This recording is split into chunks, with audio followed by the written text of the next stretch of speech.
Is Qatar Airways still the king of luxury travel in 2025? Today we're stepping on board their renowned business class on their Airbus A350 to find out. And spoiler alert, it is every bit as incredible as you heard. From mouth-watering food to impeccable service and a cabin that redefines comfort, this flight exceeds all expectations. Join me as I show you why Qatar Airways is truly a league of its own. Let's get started.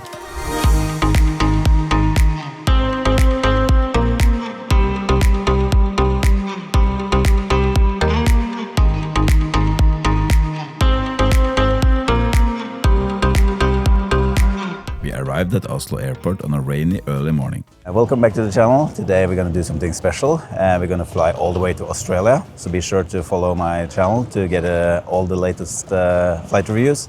Going to be a lot of flights. Going to fly Singapore Airlines, Qatar, Finnair, and a lot of cool Australian flights as well. We are kind of early here in Oslo at the moment. I'm going to check in for Qatar to Doha. I'm going to fly the Airbus A350. It's not the crew suites, but it's business class. So yeah, let's check in and start the journey. Let's go. Qatar Airways check-in is located at the far end of the terminal at Oslo airport. Several counters were open with dedicated queues for business class as well as silver, gold and platinum members. Okay, check-in complete. Took a little bit of time, but it was a lot of document control and stuff like that. Now we're going through security and to duty-free and to the lounge. All Qatar Airways business class passengers receive complimentary lounge access. At Oslo airport, this is the OSL lounge, a contract lounge used by multiple airlines. While it doesn't compare to the Qatar Airways flagship lounges, it offers a comfortable seating area and a selection of food. During our visit, it was breakfast time, so the selection included classic Scandinavian style options. After enjoying some breakfast and coffee, it was time to head to the gate. Since this flight departed from the non-Schengen area, passport control was required, and this is where Oslo airport struggles. The automated speed gates weren't working, and with limited staff, long lines quickly formed, making the process frustratingly slow. So the passport control was chaos. Really early in the morning and the speed gates didn't work, so people are stressing like hell right now. We used 15 minutes to go through. Oslo is not the best airport to go outside Schengen. It's always a queue there actually. But we got through. Says gate closing, but it's still 1 hour to the plane depart, so it's time for boarding. Before we board, let's take a look at the seat map of this Airbus A350-900. Qatar operates a diverse fleet with multiple aircraft types and an impressive variety of seat configuration, making it tricky to know exactly what kind of seat you will get on your flight. Across the wide-body fleet, they have 9 different aircraft types and an astonishing 18 different seat layouts. On the Airbus A350-900, there are 2 configurations, the renowned Q suites, and today's setups, the Super Diamond seats. Unlike many other airlines, Qatar does not offer premium economy cabin on any of its aircrafts. This means that today's flight features a 2-class configuration. Starting in the back, the economy class cabin consists of 247 seats in a 333 layout. Moving forward to business class, there are 36 seats arranged in a 1-2-1 configuration, ensuring direct aisle access for every passenger. The cabin is split into 2 sections, the forward section with 6 rows totaling 24 seats, and the smaller rear business class section behind the second sets of doors, featuring 3 rows with 12 seats. For this flight, my girlfriend and I selected the seats 4 kilo and 5 kilo by the window, as the middle seats are quite far apart from each other. As soon as I stepped on board, I was warmly welcomed by the crew and entered the cabin, which was bathed in a soothing red-pink ambient lighting. Qatar's A350 cabin feels incredibly spacious, especially around the second sets of doors, where there are no bulkheads to block the open space. Instead, this area has an airy open feel and even features a small walk-up bar, a detail we will explore later.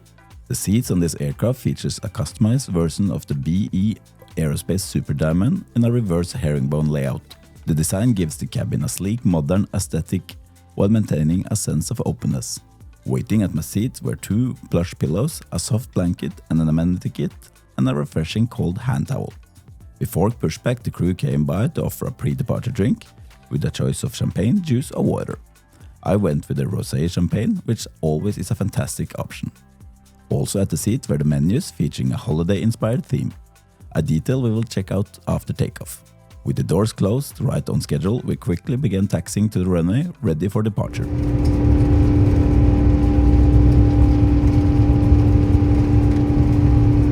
As we broke through the foggy darkness over Oslo, we set the course southeast towards Doha. Today's flight will cover approximately 3,000 miles and take around 6 hours. Departing from Oslo in the early morning local time, we will touch down in Doha in the afternoon, adjusting to the time zone shift along the way. One of the standout perks of flying Qatar business is the complimentary pajamas, which are provided to all passengers, even on daytime flights. The crew handed them out before takeoff, a thoughtful touch that is rare in business class and usually reserved for first class on other airlines. If you are new here, my name is Magnus and I'm obsessed with airlines, luxury flying and all about travel. I love maximizing my points to get sweet deals, and when my points run low, I use my hard-earned money. If you love to see more, check out some of my other videos in the link in the description or on my channel. If you're enjoying this journey with me, pressing that subscribe button would be amazing. It's your support that enables me to share my honest reviews and give you an unbiased review of airlines. Now back to the video. Now let's head to the lavatory to change into the pajamas and check out the onboard facilities while we're there. In business class there are 3 lavatories on board, one at the front of the cabin and 2 located in the middle section. While not the most spacious, the lavatories provide enough room to move comfortably. They were well maintained throughout the flight, constantly clean and stocked with amenities. Next to the sink there was a stock of toothbrush and diptyque products like face mist and lotion. Now let's take a look at the pajamas provided to business class passengers. Qatar partners with the White Company to offer soft, loose-fitting sleepwear, and it fits well. This version of the pajamas featuring both the airline logo and the Formula 1 logo, reflecting Qatar's global partnership with Formula 1. With the pajamas on, it was time to head back to my seat for a full seat tour. While I was away, the crew had thoughtfully placed out a bowl of warm nuts and my pre-ordered drink, a refreshing pineapple margarita, at my seat. In front of me was an 18-inch touchscreen TV positioning above a foldable tray table that could be halved for added flexibility. Beneath the screen was a footwell, which I'd be testing out later when I converted the seat into bed mode. One of the most cleverly hidden features was a dedicated shoe compartment, subtly integrated into the shell of the seat in front. It's a small but brilliant detail that keeps your shoes tucked away and prevent them from getting in the way, especially during the night. To the left of the seat, a compact storage compartment was designed to hold a bottle of water and a headphone case or similar sized items. On the opposite side, a small countertop housed the seat controls, which were neatly embedded into the surface. The controls were intuitive, allowing for precise adjustments to each seat's components, as well as one-touch presets for full flat, upright, dining and lounging positions. Below the side table there was a universal power outlet and a USB-A port. If you primarily use USB-C devices, it's worth bringing an adapter for charging. Further below there were an additional storage compartment, providing ample space. I used it to store all my camera gear. At the very back of the seat area there were a literature pocket, a water bottle holder and a reading light. The entertainment controller was positioned just beneath the side counter, though I barely needed it since the touchscreen was so responsive. Overhead, individual air nozzles were available, which is always a plus. Overall, this seat impressed with its smart storage options, a spacious design and generously sized table. Big enough to hold both a laptop and a drink without feeling cramped. The cabin itself felt exceptionally open thanks to the absence of overhead bins in the center of the aircraft, adding the sense of space.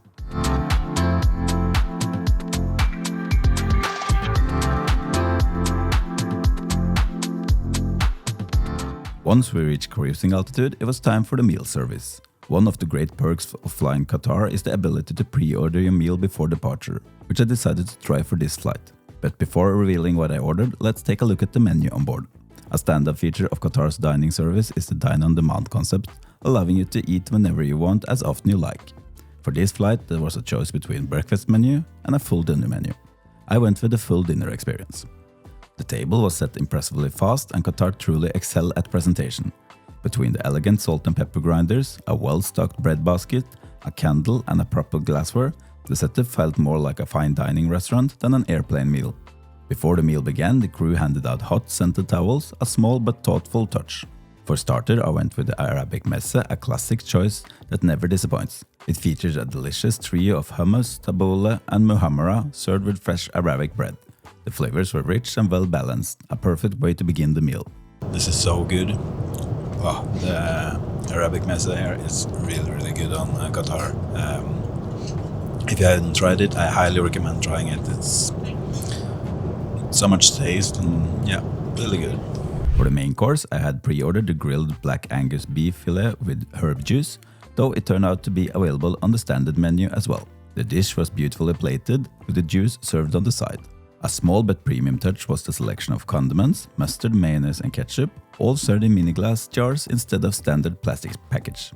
The beef itself was perfectly cooked, tender and packed with flavors. I didn't need any extra seasoning and the herb juice complemented it beautifully. Paired with the truffle-infused potatoes, the dish was easily one of the highlights of the meal. For dessert, I opted for the fresh fruit from the breakfast menu, a simple yet refreshing way to finish the meal off.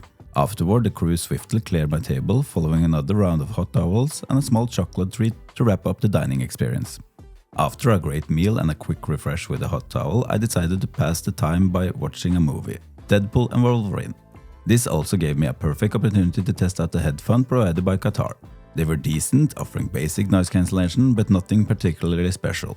As for the in-flight entertainment system, Oryx One, Qatar truly excels here. The selection of movies and TV shows felt almost endless, and the system itself was incredibly responsive. One of my favorite features of the Airbus A350 is the external cameras, especially the tail-mounted view.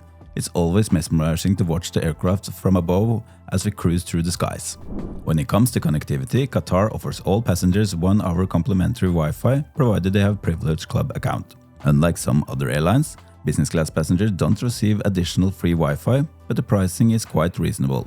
Just $10 for unlimited access throughout the flight. And pro tip, if you purchase Wi-Fi before departure, you can get it even at a lower price, only $8.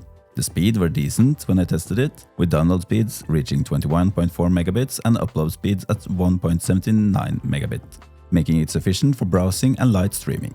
In addition to the Pajamas, Qatar provided Diptyque amenity box as part of the business class experience. Interestingly, instead of a traditional toiletry bag, the amenities came in a simple paper box. A bit unusual, but spoiler alert, I did receive a proper amenity kit on my next flight. Inside the box were a selection of Diptyque skincare products, including body lotion, lip balm, face cream, and a mini perfume.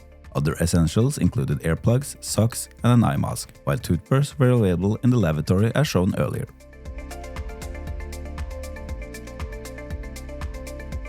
Since this was a daytime flight, I didn't need to sleep, but that didn't stop me from testing out the bed. Qatar provides a shrink-wrap blanket, which is quite large and features a dual texture, a velvet on one side and a smooth finish on the other.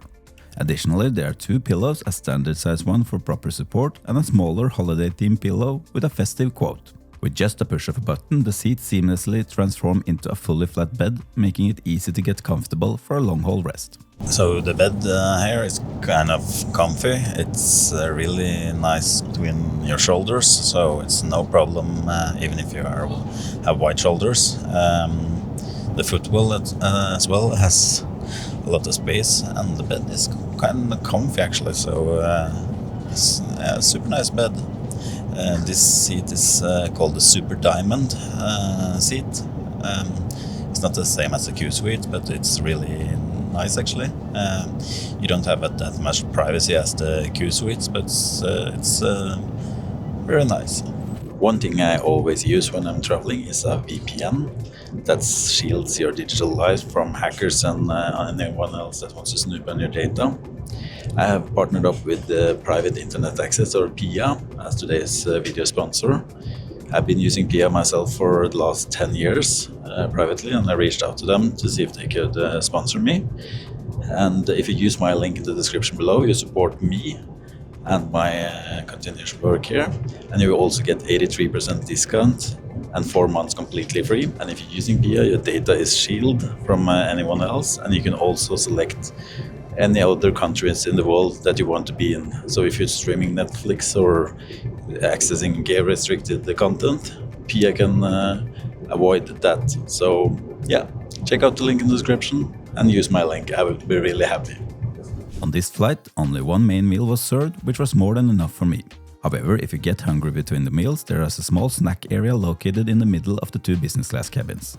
The selection included whole fruits and packaged snacks. Based on other reviews, there are usually a champagne setup as well, but on this flight it wasn't available.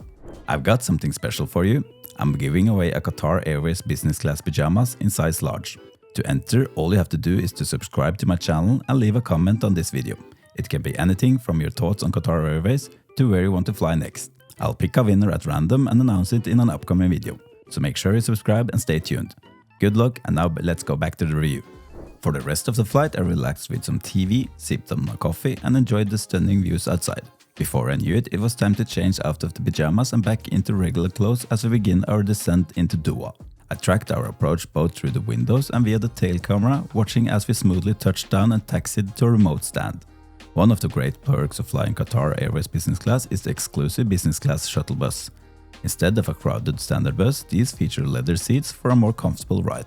Stepping off the plane, I was instantly hit by Doha's scorching heat, only to step into an ice-cold bus for a short drive to the terminal. Well, this was Qatar Airways from Oslo to Doha, a 6.5 hour journey. Really good flights. The cabin crew were amazing. Food was super nice. The seat was really good as well. Not the best privacy, but a really good flight. What do you think? Yeah, I enjoyed it as well. I think the food was really good. I did lack the privacy with sleeping. It's a bit more comfortable. The privacy is not the best, but the seat overall is nice. Yeah. The people are nice. They're very helpful. Yeah. Now we're going to be here for 9 hours before we're going from Doha to Kuala Lumpur. But that's the next video. That's going to come out in a couple of weeks or so. Until next time, have a safe flight.